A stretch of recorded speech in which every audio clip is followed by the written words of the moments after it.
नमस्कार, मैं हूं श्वेता। उत्तर प्रदेश की बड़ी खबरों में आपका स्वागत है। आज है 6 जून दिन शनिवार। खबरों के बढ़ने से पहले आपसे एक छोटी सी अपील। अगर आप भी सरकारी नौकरी की तैयारी कर रहे हैं तो यह बुलेटिन आपके लिए और भी खास है, क्योंकि हम हर दिन करंट अफेयर से कुछ सवाल लेकर के आते हैं, जिसका अगर आपने सही जवाब दिया तो आपका नाम हमारे बुलेटिन के अंत में दिखाया जाएगा। वहीं बीते दिन बुलेटिन के अंत में जिन्होंने हमारे करंट अफेयर्स के जवाब दिए हैं उनके नाम है राहुल गुप्ता, शिवेंद्र चौधरी, विकास कुमार, रेशम देवी, लाल सिंह, राम सागर, सियाराम साहू, स्वतंत्र कुमार, राजकुमार और मोहम्मद सिद्दीकी। तो चलिए एक नजर डालते हैं आज की सुर्खियों पर। यूपी एक्साइज कांस्टेबल भर्ती 2026 आवेदन शुरू। वाराणसी पार्क में स्थापित होगा विश्व का सबसे ऊंचा शिवलिंग। गर्मी और कम बारिश में खेती के लिए नई गाइडलाइन जारी। जिला पंचायत क्षेत्रों में निर्माण नियम होंगे आसान। पीएचसी और एसडीआरएफ में एआई और ड्रोन से बढ़ेगी सुरक्षा। चलिए एक नजर डालते हैं आज की 25 बड़ी खबरों की ओर। यूपी एक्साइज कांस्टेबल भर्ती 2026 आवेदन शुरू। उत्तर प्रदेश अधीनस्थ सेवा चयन आयोग ने एक्साइज कांस्टेबल भर्ती 2026 के लिए आवेदन शुरू कर दिए हैं। 12वीं पास और पीईटी 2025 स्कोर कार्ड वाले उम्मीदवार 24 जून तक आवेदन कर सकते हैं। आयु सीमा 18 से 40 वर्ष से आरक्षित वर्गों को छूट मिलेगी। सभी वर्गों के लिए आवेदन शुल्क 25 रुपए तय है। आवेदन प्रक्रिया ऑनलाइन upssc.gov.in पर की जा सकती है। वाराणसी पार्क में स्थापित होगा विश्व का सबसे ऊंचा शिवलिंग। वाराणसी में वर्ल्ड लेवल पार्क बनने जा रहा, जिसके बीच 130 फीट ऊंचा शिवलिंग स्थापित होगा, जो विश्व का सबसे ऊंचा होगा। इससे पहले बिहार के मोतिहारी केतवलिया रामायण मंदिर में 33 फीट ऊंचा 210 मीट्रिक टन वजन का अखंड शिवलिंग स्थापित है। गर्मी और कम बारिश में खेती के लिए नई गाइडलाइन जारी। फसल मौसम निगरानी समूह ने किसानों को अगले 2 सप्ताह खेतों में नमी बनाए रखने की सलाह दी है। कम वर्षों के कारण धान की जगह श्रेयन, मक्का, मूंग, उड़द, तिल की बुआई प्राथमिकता देने को कहा गया है। गर्मी और लू का भी खतरा है। पीएससी और एसडीआरएफ में एआई और ड्रोन से बढ़ेगी सुरक्षा। मुख्यमंत्री योगी आदित्यनाथ ने पीएससी, एसडीआरएफ और यूपीएसएसएफ को आधुनिक तकनीक से जोड़ने के निर्देश दिए। इसमें आईसीसीसी, जीपीएस ट्रैकिंग, ड्रोन और एआई निगरानी शामिल है। महिला बटालियन निर्माण, आपदा प्रबंधन और सुरक्षा बलों के प्रशिक्षण, तकनीकी सुदृढ़ीकरण पर भी जोर दिया गया। बिना लाइट वाले क्षेत्रों में भी सीसीटीवी से होगी कड़ी निगरानी। आरपीएफ सुरक्षा व्यवस्था को मजबूत करने के लिए बिना लाइट वाले क्षेत्रों में सीसीटीवी, ड्रोन और सोलर कैमरे लगाए जाएंगे। जवानों को नाइट विजन डिवाइस दी जाएगी। भीड़ प्रबंधन और निगरानी बेहतर करने के लिए आधुनिक उपकरणों की खरीद रेलवे बोर्ड के निर्देश पर की जा रही। जिला पंचायत क्षेत्रों में निर्माण नियम होंगे आसान। पंचायती राज विभाग नई भवन निर्माण विधि लागू करने की तैयारी में है, जिसमें जिला पंचायत क्षेत्रों में छोटे आवासीय और व्यवसायिक भवनों के लिए नक्शा स्वीकृति की जरूरत नहीं होगी। निर्धारित समय सीमा में स्वीकृति प्रक्रिया होगी और विकास कार्यों के लिए मानक सुविधाएं अनिवार्य की जाएगी। यूपी में बजट आवंटन होगा पूरी तरह डिजिटल। वित्त विभाग बजट आवंटन प्रक्रिया को डिजिटल बनाने जा रही, जिसमें कंप्यूटर आधारित आदेशों पर डिजिटल हस्ताक्षर होंगे। इससे कोषागार और अधिकारियों को तुरंत ऑनलाइन बजट मिलेगा। हार्ड कॉपी की जरूरत खत्म होगी और भुगतान प्रक्रिया तेज होकर के योजनाओं के क्रियान्वयन में सुधार होगा। यूपी के सबसे लंबे कार्यकाल वाले मुख्यमंत्री बने योगी आदित्यनाथ। उत्तर प्रदेश के मुख्यमंत्री योगी आदित्यनाथ के जन्मदिन पर उनके राजनीतिक सफर को याद किया गया। 26 साल की उम्र में सबसे युवा सांसद बनने से लेकर के लंबे समय तक मुख्यमंत्री रहने तक उन्होंने कई रिकॉर्ड बनाए। सख्त प्रशासन, बुलडोजर कार्रवाई और विकास मॉडल के लिए वे देश भर में चर्चित है। अक्षरा सिंह को मिला पहला best actress award. Akshara Singh को अक्षय कुमार के साथ घिस घिस गाने की सफलता के बीच पहला बेस्ट एक्ट्रेस अवार्ड मिला है। उन्होंने भावुक होकर के सोशल मीडिया पर पोस्ट साझा किया और रवि किशन के पैर छू करके आशीर्वाद दिया। परिवार, मेंटर्स और फैंस का धन्यवाद करते हुए उन्होंने अपने संघर्ष को याद किया। चंद्रशेखर आजाद ने पेश किया नगीना मॉडल। चंद्रशेखर आजाद ने नगीना मॉडल पेश करते हुए 2027 चुनाव को लेकर के बड़ा राजनीतिक दांव खेला है। उन्होंने सत्ता परिवर्तन यात्रा में मुफ्त शिक्षा, 300 यूनिट बिजली, पुरानी पेंशन बहाली और सामाजिक न्याय का वादा किया। पुलिस कार्रवाई के बीच उन्होंने रैली निकाल करके सरकार पर तीखा हमला बोला और जनता से बदलाव की अपील की। बलिया का सुरहाताल बना 100वां रामसर स्थल। बलिया के सुरहाताल को भारत का 100वां रामसर स्थल घोषित किया गया है, जिससे यूपी में कुल 13 साइटें हो गई है। पीएम मोदी ने इसे पर्यावरण संरक्षण की बड़ी उपलब्धि बताया। यह क्षेत्र प्रवासी पक्षियों और जैव विविधता के लिए महत्वपूर्ण है, जिससे पर्यटन, रोजगार बढ़ेंगे। लखनऊ में सीएम योगी ने जल संरक्षण पर दिया जोर।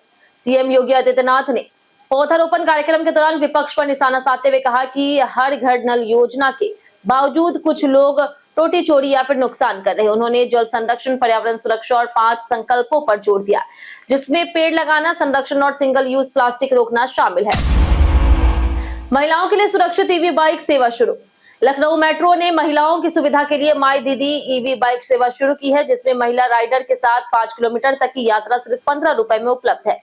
बुकिंग ऐप, QR कोड और व्हाट्सएप नंबर 9217020441 से होगी। GPS ट्रैकिंग और पैनिक बटन से सुरक्षा सुनिश्चित की जाएगी। आयोग निष्क्रिय रहने पर हाईकोर्ट की सख्त टिप्पणी। इलाहाबाद हाईकोर्ट की लखनऊ खंडपीठ ने यूपी सरकार को राज्य बाल अधिकार संरक्षण आयोग में अध्यक्ष और सदस्यों के सभी रिक्त पद 4 माह में भरने का निर्देश दिया। कोर्ट ने कहा कि बच्चों के अधिकारों की सुरक्षा के लिए आयोग का सक्रिय रहना जरूरी है। लखनऊ में राजनाथ सिंह करेंगे जनसंपर्क और कार्यक्रमों में भाग। रक्षा मंत्री राजनाथ सिंह 5 से लेकर के 7 जून तक लखनऊ दौरे पर रहेंगे। वे पौधारोपण, रामकथा महोत्सव और संज्ञानात्मक कार्यक्रमों में शामिल होंगे। विभिन्न सामाजिक आयोजनों, जनसंपर्क और नागरिक संवाद से भाग लेंगे। भाजपा कार्यकर्ताओं और प्रबुद्ध नागरिकों से मुलाकात कर 7 जून को नई दिल्ली लौटेंगे। AKTU दीक्षा समारोह 7 जुलाई को होगा आयोजित। डॉक्टर APJ अब्दुल कलाम प्राविधिकी विश्वविद्यालय का 24वां दीक्षांत समारोह 7 जुलाई को होगा, जिसमें स्टूडेंट स्टार्टअप अवार्ड 2026 दिए जाएंगे। इनोवेशन हब यूपी ने आवेदन मांगे हैं। थीम सस्टेनेबल और आत्मनिर्भर यूपी है। 5 श्रेणियों में पुरस्कार मिलेंगे। चयनित स्टार्टअप्स को राज्यपाल समिति करेगी। आवेदन की अंतिम तिथि 20 जून है। जानिए आज कैसा रहेगा यूपी के मौसम का मिजाज। आज पूरे उत्तर प्रदेश में हल्की बारिश होने की संभावना है। इसमें मौसम में नमी बनी रहेगी और तापमान स्थिर रहेगा। गर्मी कुछ हद तक कम रहेगी और लू चलने की संभावना नहीं है, जिससे लोगों को थोड़ी राहत मिलेगी। यूपी में ज्यादा निर्माण की मंजूरी के लिए नई समिति गठित। उत्तर प्रदेश सरकार ने अधिक निर्माण की अनुमति के लिए क्रय योग्य FAR पर निर्णय हेतु समिति गठित की है। यह समिति मानचित्र और स्थल निरीक्षण के आधार पर सुरक्षा, पार्किंग, अग्निशमन, जल निकासी और अन्य मानकों की जांच कर अनुमति की प्रस्तुति करेगी। यूपी पंचायत की 3 डिजिटल योजनाएं बनी देश में मिसाल। उत्तर प्रदेश के पंचायती राज विभाग की AI और डिजिटल गवर्नेंस से जुड़ी 3 पहलों को राष्ट्रीय स्तर पर सराहना मिली। पंचायत गेटवे पोर्टल, आधार केंद्र और डिजिटल वित्तीय प्रबंधन को नेशनल कंपेडियम में शामिल किया गया है, जिससे यूपी अन्य राज्यों के लिए मॉडल बन गया। इकाना स्टेडियम में भारत अफगानिस्तान मैच की तैयारियां तेज। भारत और अफगानिस्तान के बीच दूसरा वनडे 17 जून को लखनऊ के इकाना स्टेडियम में खेला जाएगा। UPCA तैयारियों में जुटा है। दर्शकों के लिए मुफ्त पानी, टिकट बिक्री और सुरक्षा व्यवस्था की गई है। विराट कोहली चोट के कारण सीरीज से बाहर हो गए।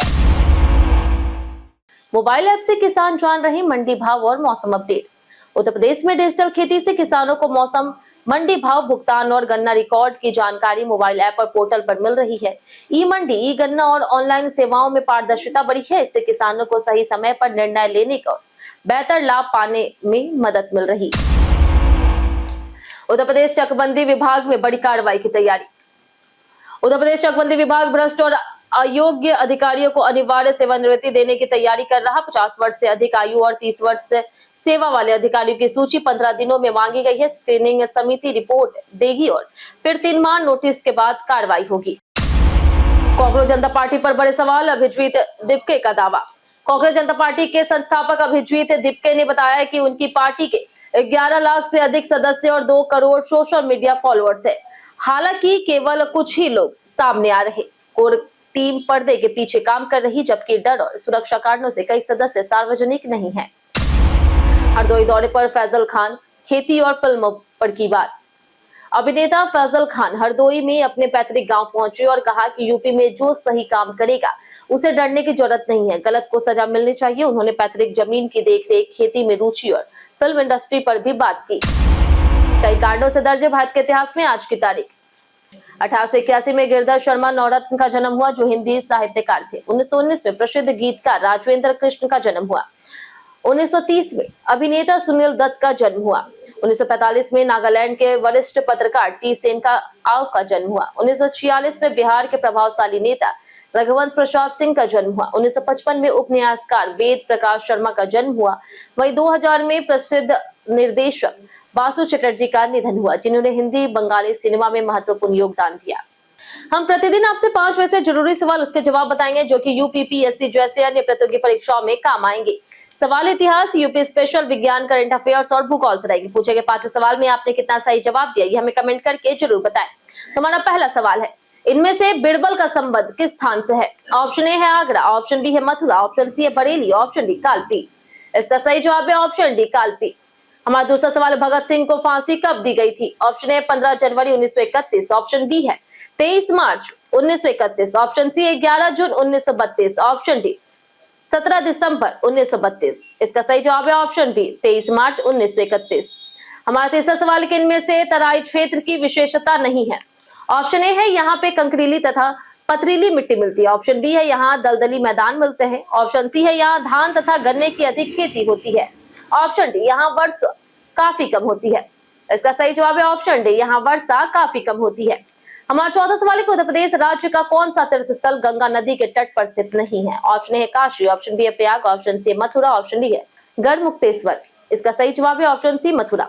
हमारा आखिरी सवाल है कि ट्रांसफार्मर फैक्ट्री उत्तर प्रदेश में कहां पर स्थित है? ऑप्शन ए है मेरठ, ऑप्शन बी है कानपुर, ऑप्शन सी है मुरादाबाद, ऑप्शन डी झांसी। इसका सही जवाब है ऑप्शन डी झांसी। इसी के साथ बढ़ते आज के सवाल की। आज का सवाल है, आपके क्षेत्र में मौसम का क्या हाल है?